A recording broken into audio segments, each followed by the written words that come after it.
సంక్రాంతికి వస్తున్నాం మన టైటిల్ అయితే ఎందుకని అలా పెట్టారు అర్థం కాలేదు అనమాట నాకే. కానీ దిల్ రాజు కాబట్టి దీనికి ప్రొడ్యూసర్ కదా, ఏదో మీనింగ్ అయితే ఉంటుందని నాకైతే అర్థం. ఫస్ట్ అయితే ట్రైలర్ అయితే వచ్చింది కదా, దీని అయితే రియాక్షన్ అయితే చూద్దాం. ఫస్ట్ సంక్రాంతికి వస్తాం అంటున్నారు కదా, సంక్రాంతికి వచ్చిన కనుమకి తెలిపోయిద్దా లేకపోతే ఇంకా కంటిన్యూ గాడిద్దా అనేది మనమైతే ఇప్పుడు ఈ ట్రైలర్ అయితే చూసి దీని గురించి మాట్లాడుకుందాం. ఇక స్టార్ట్ చేద్దాం ట్రైలర్ ని.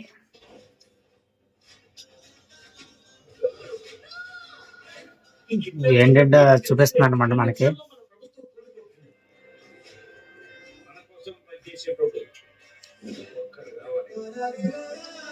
మన కోసం పనిచేసిన వాళ్ళు ఒకరు కావాలంటే అప్పుడు వస్తానమాట వెంకటేష్. అంటే దీంట్లో నరేష్ గారిని అయితే మాత్రం సీఎం గా పెట్టారు. సాంగ్ బాగుంటుంది.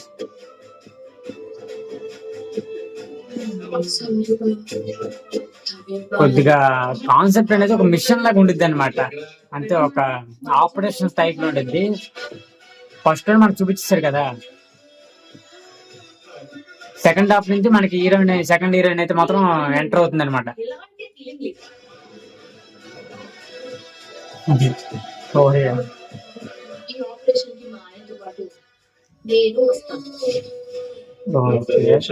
ఆపరేషన్ ఇక్కడ మనకి అర్థమైపోతుంది ఇక్కడ ఆపరేషన్ అని. అంటే మన వెంకటేష్ ఏదైతే ఉన్నాడో ఆయన ఒక మిషన్ అయితే స్టార్ట్ చేస్తున్నారు అనమాట.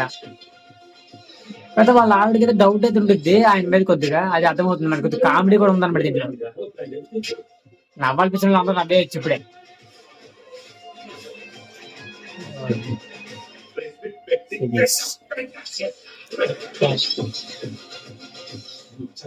ఇది ఆకట్టుకుంటుంది గైస్, ఆ ఫ్యామిలీ వాళ్ళకి అయితే ఆకట్టుకుంటుంది ట్రైలర్ సినిమా అయితే మాత్రం.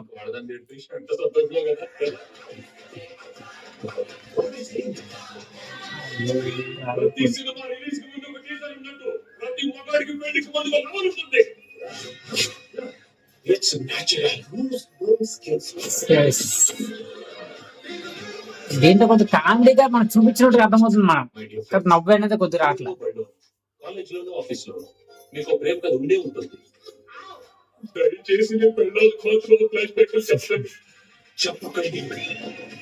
సంక్రాంతికి వస్తుంటాం ఇదే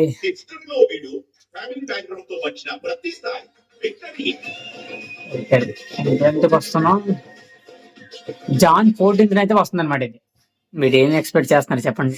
ఒక ముక్క అయితే చెప్తున్నా, సినిమా అయితే బాగుంటే ఖచ్చితంగా ఫ్యామిలీ వాళ్ళు అయితే మాత్రం ఎగబడతారు గాయస్ ఈ సినిమాకి అయితే, అదైతే నిజం. ఈ గేమ్ చేంజర్, డాకు మహారాజ్ అనేది యాక్షన్ మూవీస్, ఫుల్ గా యాక్షన్ మూవీస్ అనమాట ఈ రెండు అయితే. ఇప్పుడు సంక్రాంతికి అయితే వస్తున్నాం అనే సినిమా ఏదైతే ఉందో అది ఫ్యామిలీ సంబంధించిన సినిమా. వెంకటేష్ గారు తీస్తున్నారు ఇది. ఇదైతే మాత్రం ఫ్యామిలీకి ఆకట్టుకుంటుంది అని చెప్పడానికి అవకాశం ఉంది. బట్ ఈ సినిమాలో మెయిన్ ఏంటంటే కామెడీ ఉండాలి. బట్ మన ట్రైలర్ అయితే కొద్దిగా కనిపిస్తున్నట్టుంది. దీంట్లో చిన్న ప్రమోషన్ వీడియో అయితే మాత్రం తీసారనమాట కొద్దిగా మనం కొన్ని డేస్ బ్యాక్ అయితే మాత్రం దిల్ రాజు గారు. అయితే ఎక్కడరా బాబు పట్టుకుని వచ్చే డ్రామా వాళ్ళందరినీ కొన్ని మీమ్స్ అయితే బయటకు అయితే వచ్చాయి, కొన్ని వైరల్ అయ్యాయి అన్నమాట. ఇన్స్టాగ్రామ్ లో, వీటిలో, ట్విట్టర్ లో అయితే వచ్చాయి. ఏంట్రా బాబు ఇదంతా గెటప్ ఏంట్రా బాబు అని అన్నారు చాలా మంది. కానీ అనిల్ రాయపూడికి అయితే మాత్రం ఆడియన్స్ అట్రాక్ట్ చేసే దమ్ము అయితే మాత్రం ఆయనకైతే ఉంది. అనిల్ రాయపూడి మైండ్ సెట్ అనుకుంటే అనుకుంటే సంక్రాంతికి వస్తున్నాము ఈ రెండు సినిమాలు అని బాలకృష్ణ గారు చెప్పారు. సంక్రాంతికి వస్తున్నాం, డాకు మహారాజు, ఇంకా గేమ్ చేంజర్ అని చెప్తున్నారు. కానీ సంక్రాంతికి వస్తున్నాం అనేది కూడా ఒక సినిమా పేరు లాగా ఉందని అనిల్ రాయపూడి గారు మాత్రం ఐడియా చూసారు కదా ఎంత బాగుందో అసలు. అందుకని ఈ సినిమాని కూడా ప్రమోట్ చేసినట్టు అయిపోయింది అక్కడ, పిల్లకి చెప్పినా చెప్పపోయినా కూడా. ఈ రకంగా అయితే మాత్రం ప్రమోషన్ అయితే జరుగుతుంది అనమాట. ట్రైలర్ వేసిన చుట్టూ మాత్రం ట్రైలర్ అయితే ఓకే, చాలా అంటే చాలా బాగుంది. ఇక వెంకటేష్ గారి యాక్టింగ్ అయితే యాక్షన్ అనేది కొద్దిగా ఎక్కువైనట్టు అనిపిస్తుంది. ఇక మిగతా ఈ హీరోయిన్స్ అయితే మాత్రం యాక్టింగ్ అయితే బాగానే ఉండిద్ది. ఇంకా మీనాక్షి చౌదరి కూడా బాగానే అయితే చేస్తారనమాట యాక్టింగ్. కామెడీ అయితే మాత్రం చాలా అంటే చాలా బాగా చూపిస్తున్నారు వాళ్ళైతే. ఇంకా మన సినిమాలో అయితే మాత్రం నెలకొంటుంది మనం చూడాలి. ఈ సినిమాకి మెయిన్ ఏంటంటే సాంగ్, ఒక సాంగ్ అయితే ఉండేది కదా, గోదావరి గట్టు మీద అనే సాంగ్. అదైతే మాత్రం ఫుల్ ట్రెండింగ్ అయితే అయింది. అదైతే మాత్రం సినిమాకి అయితే హైలైట్. వేరే హీరోయిన్ అయితే పెట్టడం, ఇంకా మీనాక్షి చౌదరి అయితే పెట్టడం అనేది ఈ సినిమాకి కొద్దిగా ప్లస్ పాయింట్ అని కూడా చెప్పొచ్చు. ఆ పాట పాడిన కూడా మామూలు కాదు. ఎప్పుడో పవన్ కళ్యాణ్ సినిమాలో సాంగ్ అయితే మాత్రం పాడాడు, మళ్ళీ ఇప్పుడైతే పాడుతున్నాడు అనమాట. ఆయన అయితే ఒకే ఒక సాంగ్ వల్ల అయితే మాత్రం చాలా మంది అయితే మాత్రం సినిమాకి అయితే వెళ్ళిపోవడం అయితే జరిగింది. మనకైతే అర్థం. వెంకటేష్ గురించి అయితే కొద్దిగా సినిమా అయితే మైనస్ ఎందుకు అయిందంటే ఆయన F3 అయితే తీసాడు వేస్ట్ గా అయితే మాత్రం. F2 తీసాడు బాగానే ఉంది ఆపేయచ్చు. F3 తీసాడు వేస్ట్ గా అయితే మాత్రం. ఇంకొకటి ఏంటంటే రానా దగ్గుపాటిది అన్ని ఒక చిన్న సిరీస్ ఉండేది కదా, దాంట్లో కూడా చాలా బ్యాడ్ గా అయితే బిహేవ్ చేయడం అయితే జరిగింది వాయిస్ అయితే మాత్రం. ఈ రకంగా 2 మైనస్ల వల్ల ఈ సినిమాని అయితే ఫ్యామిలీ ఎంటర్టైన్మెంట్ గా కొంచెం దూరంగా అయితే పెట్టడం కూడా జరిగింది అనమాట ఆయన వల్ల. ఈ సినిమాతో ఆయన ఎలా ముందుకు వస్తాడనేది మనం అయితే వెయిట్ చేసి చూడాలి అనమాట. కర్ణాటక వాళ్ళు ఈ సినిమాని కూడా బ్యాన్ చేస్తున్నారని అర్థమైపోతుంది. ఎందుకంటే వాళ్ళు తెలుగులో ఉన్న వర్డ్స్ కూడా వాళ్ళు నలుపు రంగు అయితే పూసేసి బ్యాన్ చేసేస్తున్నారు అనమాట. ఎందుకంటే మాకెందుకు తెలుగు లాంగ్వేజ్ చూపిస్తున్నారు, మాకు కన్నడ చూపించండి అని గేమ్ చేంజర్ లాగా ఇది కూడా చేస్తున్నట్టుగా మనకైతే అర్థమైపోతుంది. అక్కడైతే తెలుగు లాంగ్వేజ్ లో పోస్టులు దింపుతున్నారు అంతే. అక్కడ ఉన్న తెలుగు వాళ్ళ కోసం అయితే ఈ సినిమాని చూపిద్దామని అనుకుంటున్నారు అక్కడ కన్నడంలో వాళ్ళకైతే. బట్ వాళ్ళైతే కన్నడ వాళ్ళు ఏమనుకుంటున్నారు అంటే మాకెందుకు తెలుగు లాంగ్వేజ్ చూపిస్తున్నారు, పోస్టులు పెట్టారు అని వాళ్ళైతే పోస్టుల మీద బ్లాక్ వేసేస్తున్నారు అనమాట. ఇది చాలా చాలా దారుణమైన. వాళ్ళ టైటిల్ కావాలంట, వాళ్ళ లాంగ్వేజ్ కావాలంట ఆ పోస్టర్లు కూడా. చాలా చాలా దారుణంగా కర్ణాటక వాళ్ళైతే. మాకైతే పబ్లిసిటీ లేదు, ఏమీ లేదు, ప్రమోషన్ కూడా లేదనమాట. కాకపోతే 10వ తారీఖు అయితే మాత్రం గేమ్ చేంజర్ వస్తుంది, 12వ డాకు మహారాజ్ అయితే వస్తుంది, ఇంకా ఇదైతే 14వ తారీఖు అయితే రాబోతుంది.